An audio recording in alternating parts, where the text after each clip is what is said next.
Hey everybody, how's it going? Welcome to the latest SMG viewers comments. Sorry I haven't been posting videos for the last couple days, been kind of under the weather. Shredmonton definitely took a lot out of me. Just want to do a big shout out to the guys in Goat Horror. Thanks a lot for waking me up at 5:30 in the morning, you fucking bastards. Vengeance will be mine eventually.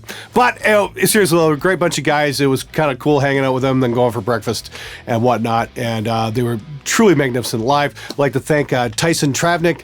I think I got your last name pronounced there right, dude. For putting on the whole festival. It was absolutely amazing. Edmonton has this really cool live scene going on. If you're traveling through there, go check it out because there's some really fucking cool live bands. And just like to say big thanks to John Asher and Kara Ashby for hanging out the whole weekend. You guys were amazing. Anyway, let's get right to it. Do you have a cutoff point for your mixes where you make yourself stop? I feel like I could endlessly spend my time on a song if I didn't eventually resolve to stop touching it and be okay with what I have. Dude, good mixes are never actually finished. They are only abandoned. It's the same in the film world. I mean, like George Lucas reworked Star Wars 20 years later and took out all these award-winning shots to quote-unquote improve them. Sometimes you just gotta slap yourself and say, okay, you know what? It's fucking done. You just fucking walk away from it. You're done. That's fine. A lot of that comes with experience and, some advice from your friends can help there as well. They say, dude, stop obsessing. You've got it right. At least those are the friends to have around. You'll get it eventually. You just got to put some time in on it to know when a mix is actually done. That's just comes with experience.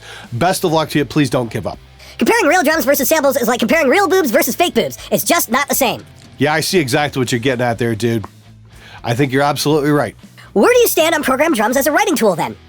I think programmed drums are a fantastic way to write. I've never, ever said anything bad about using them in the writing process. I just have a problem with them being used at like the top levels to substitute for piss poor engineering. That's my take on it anyway. I like to hear drummers play, but as a writing tool, absolutely. There's nothing wrong with, throwing up a beat and jamming out to it and, coming up with riffs and that kind of thing. Well, I used to do it back in the 80s on a Commodore 64 with a crappy little program called Funky Drummer that didn't even have cymbal sounds, but it was a beat and it was something to play to. So yeah, I get where you're coming from there. Have at it, dude. Yeah, go write something amazing.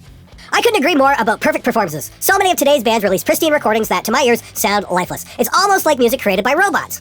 I was listening to Black Sabbath's first album recently, and it was amazing. You could quite literally hear the ambience of the room, like the listener is actually there in the studio. Hardly a perfect recording, but if you take that sound over today's squeaky clean, almost antiseptic recordings. Sorry if I offend, it's just my preference.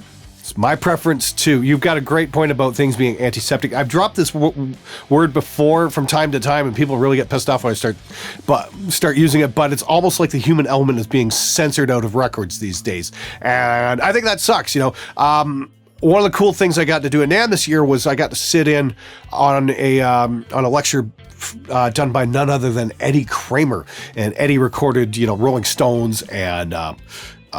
Who else? Led Zeppelin, Hendrix, Kiss, the guy might know what the fuck he's talking about. Let's just put it that way.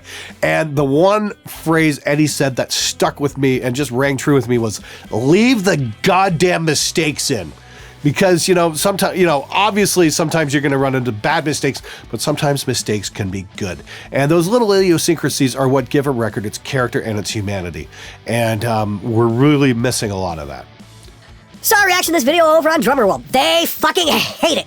Little caveat to that though, the few who that actually have links to their videos are more or less following this to a T. Just shows how a little brusque language and harsh reality can ruffle the feathers of morons. Well, they can bitch and complain, but it's, that's always the best validation of what you're putting across when you see people using the techniques I've taught them in their videos. They might not like my approach, that's fine, but I do get results. And if they need a wake-up call to make it happen, so be it.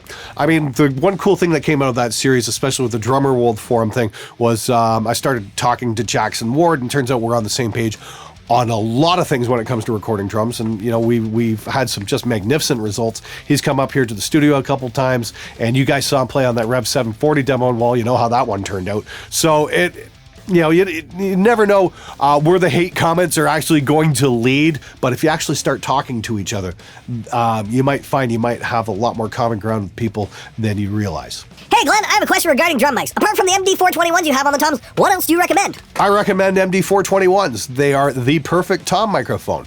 If you don't have the money for a set of 421s, I recommend saving for a set of MD421s, because if you get cheaper mics, you're just going to wind up getting rid of them and getting 421s eventually. So do yourself a favor, just skip that part and just get some 421s. Yes, it's going to hurt. Yes, they're expensive. And yes, they're fucking worth it too.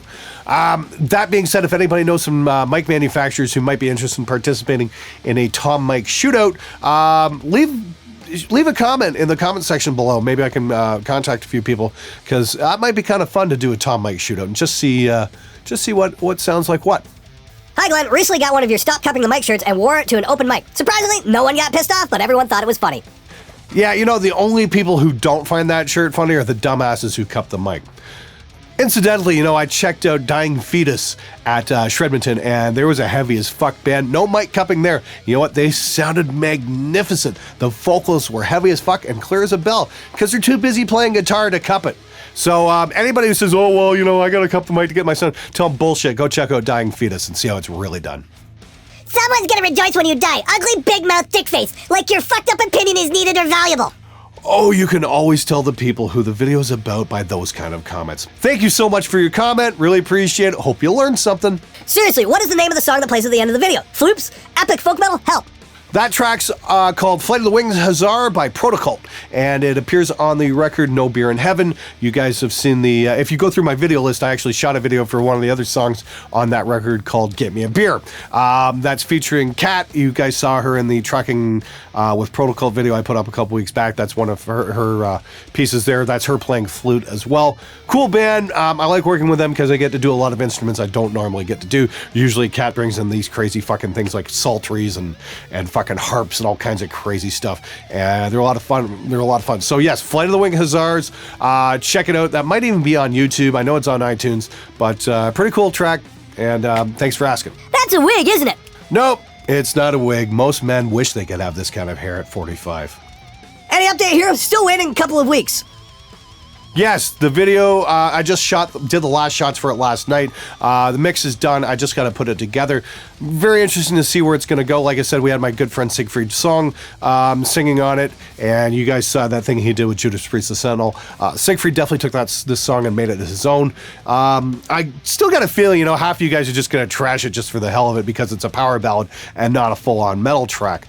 But I am going to post up the original mix again, with no video, just like a black screen and probably some titles and stuff like that, just so you can hear the differences in the mixes, because there is going to be a learning element to this whole thing. You know, what we did wrong the first time, what we changed, and that's really where becoming a producer comes into play, making calls, and just certain elements of the song you can change to make it work better. Just curious, what's your opinion on electronic drums, such as Roland V drums, that require an actual drummer? Electronic drums are interesting because you get all of the lifelessness of drum samples with all of the crappy timing of a real drummer. Sounds like a win-win to me. Truthfully, though, I started out on V-drums many, many moons ago, and just kind of brought in acoustic elements project by project. Started with acoustic cymbals, then toms, then a snare, then kick, and, you know, next thing I knew, I was recording live drums. Not a huge fan of V-drums. I mean, like, for all the expense you're going to pay on them, you know, you're better off getting maybe, you know, nice 8-channel rack of some decent preamps, maybe by PreSonus or something like that, and getting some drum mics and learning how to do it correctly the first time. Okay, guys, that's all I've got time enough for this week. Quite frankly, I'm still kind of sick, so I'm just getting over this head cold. I'm going to wrap it up here. Thank you so much for watching. For those of you guys who haven't subscribed, just know that I do this show every Friday. I give out the best recording advice that I possibly can. So do me a favor, hit that subscribe button, and I'll see you next time. I'm out of here.